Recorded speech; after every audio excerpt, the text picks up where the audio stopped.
Analisa Anda seperti apa, Pak, mengenai bold move ini? Indonesia akhirnya menjadi bagian dari BRICS. Silahkan dari sudut pandang Anda.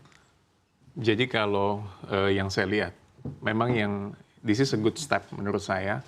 Apa yang dilakukan oleh Presiden Prabowo untuk memutuskan bergabung as a full membership di BRICS. Karena ini satu gebrakan yang pasti akan menimbulkan pro dan kontra.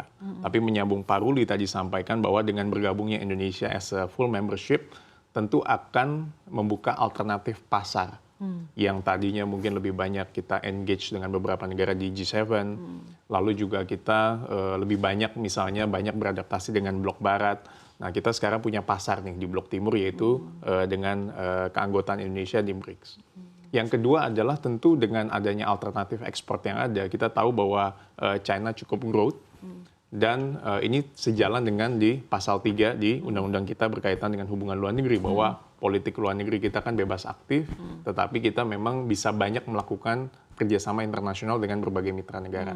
Jadi kalau kita lihat, walaupun memang ada sedikit tantangan dari Presiden Donald Trump untuk dedolarisasi, lalu yang berkaitan dengan pengenaan teks sampai dengan 100%, saya rasa itu kan masih assuming. Tetapi kita harus positive thinking dulu bahwa dengan keanggotaan ini kita akan tidak terjebak dari negara yang hanya middle income trap country, tapi menjadi satu negara yang bisa masuk pasarnya ke pasar internasional. Dan ini challenge ini menurut saya dengan keanggotaan kita di BRICS menjawab semua spekulasi yang ada bahwa Indonesia akan engage banyak menjalin hubungan kerjasama internasional dengan banyak negara. Tadi Anda menyentuh sedikit mengenai Trump yang sepertinya memiliki sentimen yang tidak terlalu baik terhadap, ya tentunya ada wacana-wacana dedolarisasi. Tapi juga sempat disampaikan juga ya Pak ya oleh Pak Menlu bahwa itu tidak ada perbincangan sama sekali mengenai dedolarisasi. Saya akan tanyakan langsung ke Pak Ruli dan juga kepada Pak Aryawan. Silakan mungkin jawab ke Pak Aryawan terlebih dahulu. Bagaimana pemerintah memastikan dengan bergabungnya Indonesia bersama dengan BRICS, Indonesia tidak mendapatkan sentimen negatif dari negara barat seperti Amerika Serikat? Karena itulah kekhawatiran utama dari para pelaku ekonomi dan juga tentunya bagaimana posisi Indonesia di kancah geopolitik di dunia. Silakan Pak Aryawan. Iya, yang pertama adalah sebetulnya kita nggak perlu khawatir. Karena dulu Amerika Serikat kan juga sampai produk China dia kenakan sampai 400% untuk electric vehicle. Karena kita tahu bahwa electric vehicle di China, mobil China dan sebagainya kan cukup banyak masuk ke pasar dunia. Dan pada waktu itu kan cukup terancam. Dan yang kedua kita tidak perlu khawatir kan international trade law kan mengatur, artinya ada non-discrimination principle. Artinya tidak serta-merta ketika dia mengenakan tax begitu saja. Artinya hukum kan ada. Di WTO pun semua ada WTO rules. Nah semuanya itu tentu pasti ada konsekuensinya dan dia bisa diklaim kalau andai kata Amerika melakukan sepihak. Nah yang kedua adalah kalau kita lihat pengenaan pajak ini kan masih assuming, masih asumsi. Dan ini kan adalah konstelasi geopolitik yang tadi disampaikan oleh Mbak Safira, semacam ancaman halus lah ke negara-negara yang memang dianggap ingin bergabung dengan BRICS. Kalau pandangan saya, kita sebagai negara yang berdaulat penuh, Indonesia sebagai negara yang katakanlah ingin masuk ke level yang lebih tinggi, kita harus berani walaupun tetap memperhitungkan konsekuensi yang ada. Misalnya melihat alternatif pasar ekspor dengan Indonesia misalnya satu hari akan di-ban, dikenakan tax sampai dengan 100%. Kita harus punya pasar-pasar lain yang menjadi kunci. Di Brazil misalnya kekuatannya di Rusia misalnya, di India, di China, dan di South Africa misalnya. Semua yang punya kekuatan itu yang menjadi mitra dagang kita, ya sebaiknya kita diversifikasi. Sehingga kita tidak bergantung kepada blok barat saja. Gitu. Boleh tanggapan dari Pak Aryawan mengenai hal ini, positioning Indonesia? Iya, kalau dari posisi Indonesia kan, kalau dari data yang ada, China itu memiliki market yang cukup besar. Kalau dari data yang ada, dia investasi sekitar 5,78 miliar dolar AS. Ya sekitar 11.551 proyek di periode 2024, Januari sampai dengan akhir tahun ini. Dan memang ini kalau dilihat pasar ini cukup besar, artinya apa yang kita bisa lakukan dengan China. Karena dia adalah salah satu membership yang ada di BRICS.